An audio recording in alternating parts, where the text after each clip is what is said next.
नमस्कार, मैं doctor A K. Gautam, सह आचार्य प्राणीशास्त्र, राजकीय बांगड़ महाविद्यालय डीडवाना। प्रिय छात्रों, आज का विषय बीएससी सेकेंड ईयर जूलॉजी के थर्ड पेपर के विद्यार्थियों के लिए है। इससे पूर्व मैंने hybridoma technique and its application part first के अंतर्गत जो बातें आपको समझाई थी, उसी की सततता में, कंटिन्यूएशन में मैं आज का व्याख्यान आपके साथ शेयर कर रहा हूँ।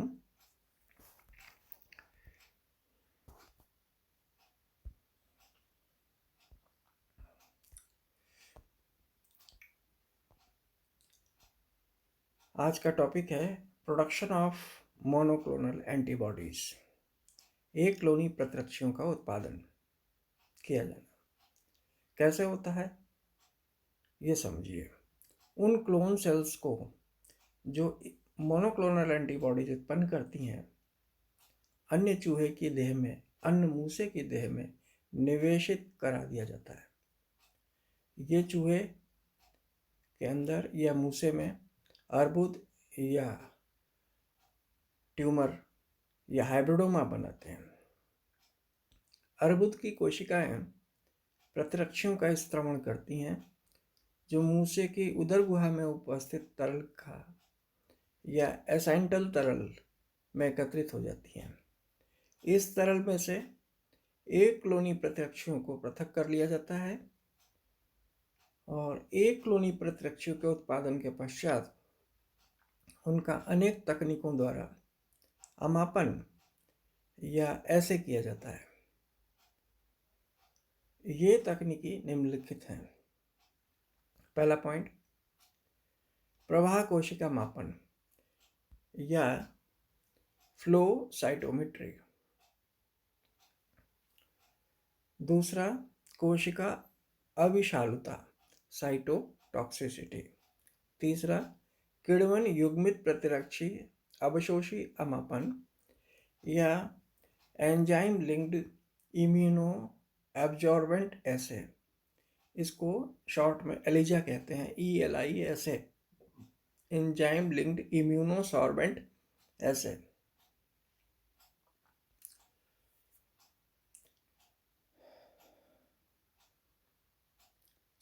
चौथा, प्रतिरक्षी प्रदीप्ति या इम्यूनोफ्लोरोसेंस। और पांचवा, विकिरण प्रतिरक्षी अमापन या रेडियो इम्यूनो एसे, RIA के नाम से इसको जानते हैं, विकिरण प्रतिरक्षी अमापन।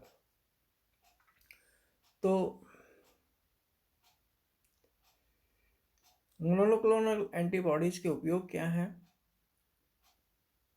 एक क्लोनी प्रतिरक्षियों के अति विशिष्ट एवं शुद्ध होने के कारण इनका अनुप्रयोग मानव चिकित्सा, औद्योगिक तौर पर प्रोटीन को शुद्ध किए जाने, प्रतिरक्षी अनुक्रियाओं को दबाने या दमन करने, रोगों के निदान, कैंसर उपचार, एलर्जी निदान, हार्मोन परीक्षण, जटिल मिश्रणों के जांच एवं शुद्ध किए जाने, कोशिका झिल्ली की संरचना का अध्ययन करने,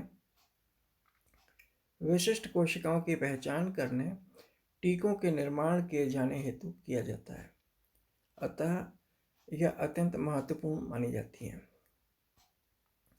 आणविक जीव विज्ञान में, मॉलिक्यूलर बायोलॉजी के अंदर, चिकित्सा विज्ञान में बहुत से महत्वपूर्ण जैव मॉलिक्यूल्स या बायोमॉलिक्यूल्स जैसे इंसुलिन, ह्यूमन वृद्धि हार्मोन या ह्यूमन ग्रोथ हार्मोन के शुद्धिकरण के लिए मोनोक्लोनल एंटीबॉडीज प्रयुक्त किए जाते हैं। मोनोक्लोनल एंटीबॉडीज की उच्च विशिष्टता के कारण फार्मेकोफिजियोलॉजिकल एजेंट्स, भेषज गुणकारिकी कारकों की संरचना व कार्यों के अध्ययन के लिए प्रयुक्त किए जा सकते हैं। प्रतिरक्षी विज्ञान में या इम्यूनोलॉजी में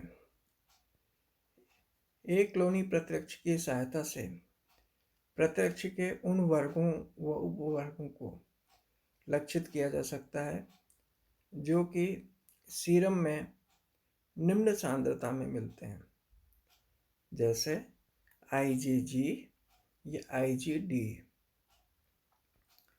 अब इनका उपयोग बहुत से टीकों या वैक्सीन के निर्माण में भी किया जाता है। सूक्ष्म जीव विज्ञान के अंदर इनका उपयोग इन माइक्रोबायोलॉजी, इसमें क्या होता है कि एक कॉलोनी प्रतिरक्षियों को बहुत से माइक्रोबियल या सूक्ष्म जीवों के प्रतिजनों या माइक्रोबायल एंटीजेंस के विरुद्ध भी निर्मित किया गया है, और ऐसे एक कॉलोनी प्रतिरक्षियों या मोनोक्लोनल एंटीबॉडीज का उपयोग वायरस और बैक्टीरिया की प्रोटीन में प्रतिजन निर्धारकों का मानचित्र बनाने में प्रयोग किया जाता है। चिकित्सा विज्ञान के अंदर क्या उपयोग है वो समझिए। मोनोक्लोनल एंटीबॉडीज की चिकित्सा विज्ञान में विशेषकर रोगों के निदान में महत्वपूर्ण भूमिका है। उदाहरण के लिए, इनकी सहायता से वायरस व अन्य संक्रामक अभिकर्मकों पर एंटीजेनिक डिटर्मिनेंट्स या प्रतिजेनिक निर्धारकों का मानचित्र तैयार किया जा सकता है। इससे प्रोटीन की वियुक्ति व अध्ययन किया जा सकता है। रोगों के निदान एवं महामारी विज्ञान के लिए उपयोग किया जा सकता है। ये उच्च स्तरीय बहुरूपी प्रतिरोपण प्रतिजन, ये हाईली पोलीमॉर्फिक ट्रांसप्लांटेशन एजेंट्स व वे प्रतिजन जो कोशिका विभेदन या सामान्य कोशिकाओं के अर्बुद या ट्यूमर सेल्स में रूपांतरित होने के पश्चात उत्पन्न होते हैं, उनके मानचित्रण या मैपिंग में भी ये बहुत महत्वपूर्ण सिद्ध हुई हैं।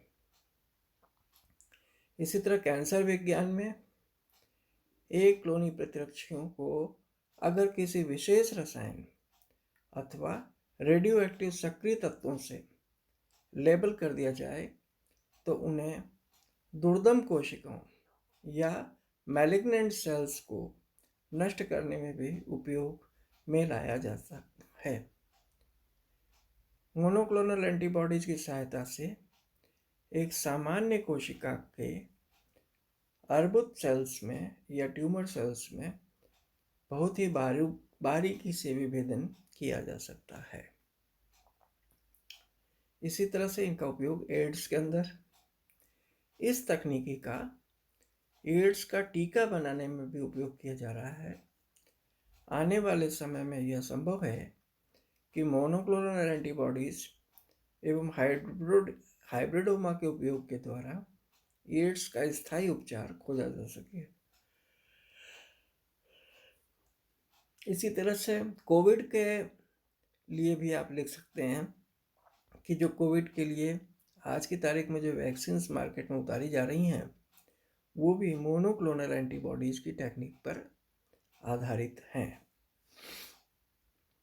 मोनोक्लोनल एंटीबॉडीज का उपयोग महत्वपूर्ण कोशिकाओं जैसे तंत्रिका कोशिकाओं, उनको चिन्हित करने में भी किया जाता है।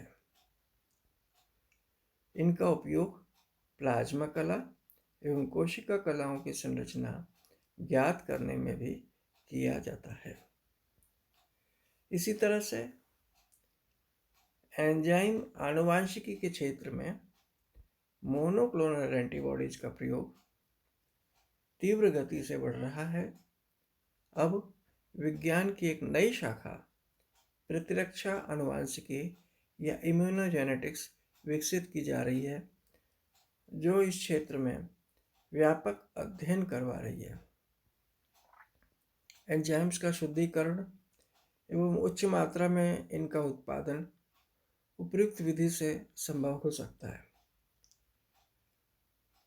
7वां पॉइंट, अंग प्रत्यारोपण में इन ऑर्गन ट्रांसप्लांटेशन। आज की तारीख में प्रतिरक्षी विज्ञान या इम्यूनोलॉजी का एक स्वतंत्र शाखा के रूप में अध्ययन किया जा रहा है, जिसके अंतर्गत मोनोक्लोनल एंटीबॉडीज एवं हाइब्रिडोमा टेक्निक का उपयोग सफलतापूर्वक किया जा रहा है। इस संदर्भ में ऊतक प्रत्यारोपण टिश्यू ट्रांसप्लांटेशन के समय इनके द्वारा ऊतक संयोजकता का अध्ययन किया जाता है, जिसके द्वारा विभिन्न प्रकार के अज्ञात प्रतिजनों को परखा गया है। प्रत्येक प्रत्यारोपण प्रतिजन के लिए एक क्लोनी प्रतिरक्षी उत्पन्न करने की क्षमता या मोनोक्लोनल एंटीबॉडी उत्पन्न करने की क्षमता तीव्र होती है।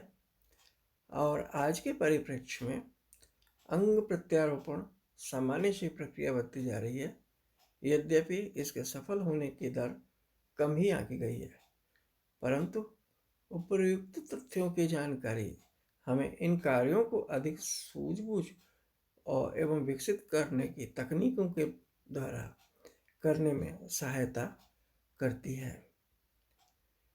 तो इस प्रकार से ये topic hybridoma techniques and its application BSc second year के जूलॉजी के थर्ड पेपर के लिए यह टॉपिक पूरा हुआ। आपको बहुत बहुत धन्यवाद।